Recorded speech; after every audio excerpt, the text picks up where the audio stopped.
न थका है अभी पैर, न हिम्मत हारी है। हौसला है कुछ करने की, हौसला है कुछ करने की, इसीलिए अभी सफर जारी है। हेलो दोस्तों, आप सभी का स्वागत है आपके अपने YouTube चैनल GKGS मस्ती 2.0 पर। आज हम एक आपके बीच नए वीडियो के रूप में दिखाना चाहते हैं। आज जो है हम आप लोग के बीच में समास पढ़ाने वाले हैं और समास सिर्फ ट्रिक के माध्यम से आपको बताएंगे, जो IA ISC ICOM वालों के लिए भी इंपॉर्टेंट है।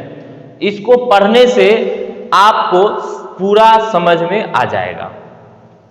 दोस्तों, जब भी किसी भी वक्त आपको असफलता हासिल मिलती है तो समझ जाइए कि आपको आने वाले समय में सफलता मिलने वाली है। दोस्तों, ताश में जोकर और जिंदगी में ठोकर बहुत कुछ बदल सकता है, इसीलिए जिंदगी में ठोकर भी जरूरी है। ताश खेलते होइएगा, उसमें जोकर जो होता है ना, वो अगर आता है तो माहौल बदल देता है। और जिंदगी में अगर कहीं ठोकर लग जाए ना, तो आप अपने आप में सोचिएगा कि हम जो है अब कुछ ना कुछ जो है करेंगे, निश्चित करेंगे। इसीलिए आपको मैं कहता हूं कि जिंदगी में ठोकर लगना जरूरी है। और खासकर जो स्टूडेंट जो इंटर में पढ़ रहे हैं, उसको तो बहुत सारा ठोकर लगता है, ठोकर लगता है, लेकिन अभी ठोकर मत लगने दीजिएगा। मेरे इंटर वाले छात्रों, अभी मत ठोकर खाइएगा, इसको पढ़ लीजिएगा, पूरा पढ़ लीजिएगा तो ठोकर नहीं खाइएगा। आ ठोकर खा गए ना तो फिर एग्जाम से आइएगा तो कहिएगा कि ओह, देख लेते तो जरूर हमको 2 नंबर आ जाता, 3 नंबर आ जाता। समझे? और अभी सिर्फ मिशन लगाना है, सिर्फ पढ़ाई पर, इधर उधर कुछ नहीं। बाद में मस्ती होता रहेगा, कोई दिक्कत है, बाद में घूमते रहिएगा जहां घूमना होगा, लेकिन अभी पढ़ लेना। चलिए टॉपिक को स्टार्ट करते हैं और एकदम सिंपल रूप में पढ़ेंगे। आपको पता है कि समास किसे कहते हैं? समास का क्या होता है? मूल रूप संक्षिप्त। क्या होता है? संक्षिप्त, संक्षेपण, संक्षिप्त, ये समास का रूप होता है। चलिए इसका मूल रूप से परिभाषा हम जानते हैं। 2 पदों का ऐसा संक्षिप्त रूप, 2 पदों का ऐसा संक्षिप्त रूप जो पद के समान अर्थ धारण करते हैं, जो पद के समान अर्थ धारण करते हैं, उसे समास कहा जाता है। उसे क्या कहा जाता है? समास कहा जाता है। 2 पदों का ऐसा संक्षिप्त रूप, संक्षेपण कहिए, संक्षिप्त रूप कहिए, ऐसा रूप जो पद के समान अर्थ धारण करता है, उसे क्या कहते हैं? समास कहते हैं। और समास कहते हैं तो समास के कितने भेद होते हैं? समास के 6 भेद होते हैं। हिंदी में आपको ऑब्जेक्ट में भी पूछता है समास कितने प्रकार के होते हैं, तो समास 6 प्रकार के होते हैं। समास कितने प्रकार के होते हैं? 6 प्रकार के होते हैं समास। अब आपको पढ़ना है अवयवी भाव समास। अवयवी भाव समास, अवयवी भाव समास सिर्फ इतना याद रखिए, जिसमें पहले उपसर्ग आ जाए, जिसमें पहले उपसर्ग आ जाए वो समास अवयवी भाव समास होगा। यूं ही याद कर दीजिए, यूं ही याद कर लीजिए। उपसर्ग आपको पता होगा, शब्द से पहले लगता है, जैसे यथा, यथाशक्ति, यानी यथा क्या हुआ? उपसर्ग हो गया। जो ही देखेंगे यथाशक्ति, कौन समास? अवयवी भाव समास। कौन समास? अवयवी भाव समास। आपको समझ में आ गया होगा दोस्तों, आपको समझ में आ गया होगा। जिस शब्दों के प्रारंभ में उपसर्ग जुड़े हों, सीधा सिंपल में ट्रिक माथा हम बैठा लेंगे। कैसे बैठाएंगे? जिस शब्द के प्रारंभ में उपसर्ग हो, क्या हो? उपसर्ग हो, बस इतना याद रखना है। उसको क्या कहेंगे? अवयवी भाव समास कहेंगे। यथा क्या हुआ? अवयवी भाव हुआ। प्र, जैसे हम बोलते हैं प्र पहले आ जाएगा कोई भी शब्द में, तो क्या हो जाएगा? वो अवयवी भाव समास हो जाएगा। प्रतिदिन, प्रति क्या है? अवयवी भाव, उपसर्ग लगा हुआ है, तो प्रतिदिन क्या हो जाएगा? अवयवी भाव समास। भर पेट, भर पेट, भर क्या है? उपसर्ग है, तो भर पेट हो गया, क्या हो गया? अव्ययीभाव समास हो गया। तो इस तरह से जो भी आपका होगा आप समझ लीजिए कि सबसे पहले जो उपसर्ग लगा होगा दिमाग में अटा लीजिए, एकदम एनी हाउ पूछना तय है अव्ययीभाव से, गारंटी है कि पूछना तय है। अव्ययीभाव समास जो क्या होगा? जिसमें पहले उपसर्ग हो। चलिए ये कंप्लीट आपका। अब दूसरा पे चलते हैं, तत्पुरुष समास। तत्पुरुष समास किसे कहते हैं? तत्पुरुष समास, समास को अलग अलग करने पर बीच में का, के, की, को, के लिए, में पर से निकले। आप याद कर लीजिए, अब आप याद कर लीजिए, कारण का ने चिन्ह, कारक का ने चिन्ह याद कर लीजिए, आठों, कर्ता ने, कर्म को, करण से, अपादान, अपादान, ये सब आपको याद करना है। तो ये जितना भी हो गया ये सब याद रखें। जैसे आपादान से, करण से, कर्ता ने, कर्म को, करण से, यानी इस तरह से सभी आपको याद रखना है। और जहां पर इस तरह का होगा वो तत्पुरुष समास हो जाएगा। जैसे एग्जाम्पल में वनवास, वनवास, वन में वास, तो में क्या हुआ? यहां पर कर्ता का चिन्ह हुआ ना, ये कौन समास हो गया? तत्पुरुष समास हो गया सीधा। रंगमंच, रंगमंच क्या हो गया? रंगमंच, रंगों का मंच, रंगों का मंच। रंगमंच मतलब क्या? जहां पर लोग पूरा एकदम क्या करते हैं, जैसे ऑर्केस्ट्रा होता है, डांस करते हैं, वहां पे बनता है, उसको क्या कहते हैं? रंगमंच कहते हैं। तो वहां पर क्या होता है? रंगों का मंच होता है, वहां पर रंगों का मंच होता है, सभी लोग अपने धुन में रहते हैं, क्या? तो वो रंगमंच होता है। तो वहां पर सारा चारों तरफ रंगललिया होता है, वहां पर क्या होता है? रंगललिया होता है, रंगलिया होता है, और वहां पर रंगमंच, उसी को कहा जाता है रंगमंच। तो रंगों का मंच कौन समास? तत्पुरुष समास। कौन समास? तत्पुरुष समास। समझ में आ गया होगा। वनवास, वनों में वास। नेत्रहीन, नेत्रहीन आंखों से जो अंधा होता है नेत्रहीन कहा जाता है। तो नेत्र से हीन, तो 1 मिनट में आपको वहां परीक्षा में सोचने की आवश्यकता नहीं है, सोचने की आवश्यकता नहीं है। आप मेरा वीडियो देखिए और यूं ही याद कीजिए, और फिर मॉडल सेट को उठाइए और उसमें देखिए, आपको 5 से 7 क्वेश्चन मिलेगा। और मैं यह गारंटी देता हूं कि ये समास आपको परीक्षा में 4 नंबर फिक्स है, 4 से 5 नंबर फिक्स, 4 से 5 नंबर फिक्स है समास से। आप यूं ही याद कर लीजिएगा। चलिए दोस्तों आगे बढ़ते हैं। जिंदगी में कुछ करना है तो बस वही चीज, इधर उधर नहीं करना है, परीक्षा में बैठना है।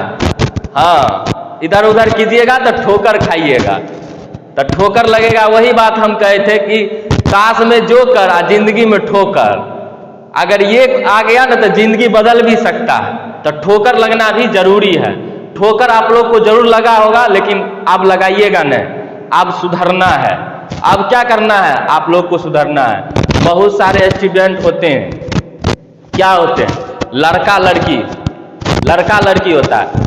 कोई लड़का जो होता है वो अभी क्या करेगा? अभी बहुत सारा चीज दिखाएगा, परीक्षा में ना बहुत दिखाएगा, एकदम नयका नयका पहन के जाएगा, नयका नयका पहन के जाएगा, सेंट मारेगा, चश्मा लगाएगा, सब जाएगा एकदम परीक्षा देने के लिए। एकदम बाबू हम तो इंटर में चल गए, हम तो इंटर परीक्षा देने के लिए जा रहे हैं। और उधर से आएगा तो कहीं क्वेश्चन नहीं बनेगा तो मुंह आएगा लटका के, बउआ नहीं तक। जैसे देखते हैं आप लोग, बाराती जाता है किसी का, तो किसी का बाराती जाता है तो एकदम पूरा एकदम तैयारी में रहता है, अरे पूरा स्कॉर्पियो बोलेरो सब में घुस जाना है, एकदम जाना है, एकदम सेंटून मार लेता है, सब मार लेता है सेंटून, एकदम झकास में। आज जाता है ना, उधर से जब फोड़वा मारता है तो मुंह लगता है कैसा?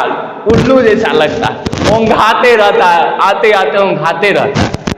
समझे? इस तरह से होता है। तो परीक्षा में ठीक उसी तरह होता है, परीक्षा में खूब खुशी खुशी जाता है, जाता है कि नहीं? जाता है। कुछ ऐसे होते हैं जिसका पहले से एकदम कलेजा कमजोर होता है, एकदम धक धक करने रहता है, तो वैसा धक धकाना नहीं, एकदम खुशी खुशी जाना है, खुशी खुशी निकलना है। ऐसा नहीं परीक्षा देख निकले तो मुंह कौआ नहीं था, ऐसा नहीं, मुंह कौआ नहीं करना है। और जिस दिन हिंदी का परीक्षा होगा उस दिन मजा से लिखना है, मजा से लिखना है, और गाना गाते निकलना है, गाना गाते निकलना है, ठीक है, हम गाना गाते निकलना है, हम तुम्हारे लिए और तुम हमारे लिए। चलिए दोस्तों आगे चलते हैं। थोड़ा आप लोग के बीच में इंटरटेनमेंट कर दिए हैं। चलिए अब आगे बढ़ते हैं। तो यहां तक आप समझ गए, तो ऐसा होगा तो तत्पुरुष समास होगा, यानी कारक का ने चिन्ह जहां भी होगा वो क्या हो जाएगा, तत्पुरुष समास हो जाएगा। चलिए अब आते हैं हम लोग कर्मधारय समास पे। कर्मधारय समास, शब्द के दूसरे पद की विशेषता इसमें बतलाई जाती है। शब्द के दूसरे पद की विशेषता बतलाई जाती है, यानी दूसरे पद की। जैसे बोलते हैं मिग्र नयन, मिग्र नयन, नयन है जिसके, यानी मृग के समान, मृग के समान। नीलांबर, अंबर है नीला, अंबर है नीला। तो आपको समझ में आ गया होगा कि शब्द का दूसरा पद की क्या होती है, इसमें विशेषता होती है। मृग नयन, मृग के समान, मृग के समान। नीलांबर क्या होता है, अंबर है नीला, अंबर है नीला। तो इस तरह से आपका जो भी समास होगा सब आपका क्या हो जाएगा, कर्मधारय समास। अब आते हैं द्वंद्व समास पे, द्वंद्व समास पे। द्वंद्व समास क्या होता है, द्वंद्व समास, द्वंद्व समास वो होता है जिसमें योजक चिन्ह लगा होता है। जैसे ये डैश वाला, ये होता है योजक चिन्ह, ये क्या होता है, योजक चिन्ह। और एक दूसरे से क्या होता है, इसमें स्थापित होता है, संबंध स्थापित होता है। जैसे हम बोलते हैं माता पिता, माता पिता एक दूसरे के क्या हो गए, पूरक हो गए, माता तब पिता। भाई बहन, भाई बहन, माता पिता भाई बहन। लड़का लड़की, लड़का लड़की, ये क्या हो गया, ये द्वंद्व समास हो गया। लड़का के बिना लड़की अधूरा है, और लड़की के बिना लड़का अधूरा। तो लड़का लड़की ये भी द्वंद्व समास होगा। जहां भी आए ना ये वाला चिन्ह तो समझ जाना क्या है, द्वंद्व समास है। बिल्कुल आंख मूंद के द्वंद्व समास में रंग देना है, ऑब्जेक्टिव वाला में रंग देना है। द्वंद्व समास वाला हर हाल में पूछता है, एग्जाम में गारंटी है। माता पिता भाई बहन, ठीक है, और क्या है, भाई बहन, माता पिता, दाल रोटी ना, दाल रोटी, भात दाल, दाल रोटी ना, लड़का लड़की, माता पिता, लेन देन ना, ये सभी क्या हो जाएंगे, ये सभी हो जाएंगे कौन समास, द्वंद्व समास, द्वंद्व समास। आज मेरे वीडियो को देखने के बाद आप कभी नहीं भूलिएगा, आप कभी नहीं भूलिएगा, मेरे वीडियो को देखते रहिएगा और परीक्षा तक भी मेरे वीडियो को जरूर देखिएगा। जा रहे हैं परीक्षा देने के लिए, तनी देख लेते हैं, तनी वीडियो देख लेते हैं। सर जी बनाए हुए हैं, पुरुषोत्तम सर बनाए हुए वीडियो थोड़ा देख लेते हैं समास वाला, कहीं 2 नंबर बढ़ जाए, और बढ़ेगा यह गारंटी है, 100% गारंटी है, 100%, 6% गारंटी, 100%।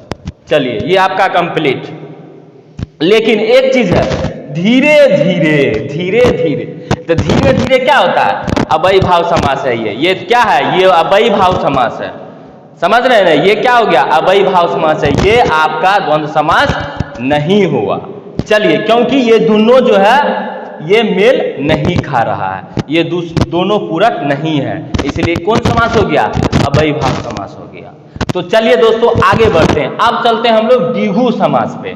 द्विगु समास क्या होता है, समास, इस समास में पहला पद जो होता है वो संख्यावाचक होता है। पहला पद क्या होता है, संख्या होता है, संख्यावाचक होता है, और समूह का बोध होता है। इसमें क्या होता है, समूह का बोध। जैसे उदाहरण में पंचवटी, पंचवटी, पंचवटी, नवग्रह, नवग्रह, पंचवटी। इस तरह से जितना भी एग्जाम्पल होगा आपका वो हो जाएगा आपका द्विगु समास। क्या हो जाएगा, द्विगु समास। बहुव्रीहि समास देखते ही मार दीजिए, देखते ही देवी देवता का नाम होगा ना, समझ जाइए वो बहुव्रीहि समास होगा। जैसे जैसे इसमें आता है लंबोदर, लंबोदर, लंबा है जिसका उदर, लंबा है जिसका उदर, यानी कौन होंगे, तो गणेश जी। तो गणेश जी का याद रखिएगा ना, कौन समास, बहुव्रीहि समास। इसमें देवी देवताओं के नाम आते हैं, 90% देवी देवता का नाम से पूछा जाता है आपको 100%। और पर्यायवाची शब्द समूह के लिए भी शब्द आता है, पर्यायवाची शब्द के लिए भी समूह में आता है। जैसे उदाहरण में आपको हम बता दिए, दशानन, दशानन, त्रिनेत्र, त्रिनेत्र, लंबोदर, लंबा है जिसका ओदर, ठीक है, ये सभी आपका किसमें आ जाएगा, बहुव्रीहि समास में आ जाएगा, जिसमें क्या हो जाएगा, बहुव्रीहि समास में आ जाएगा। प्रधानमंत्री, ये भी आपका बहुव्रीहि समास में आ जाएगा। तो दोस्तों इस तरह से ये वीडियो आपका समाप्त हो गया, और मेरे वीडियो को देखिए, लाइक शेयर और कमेंट जरूर कीजिए।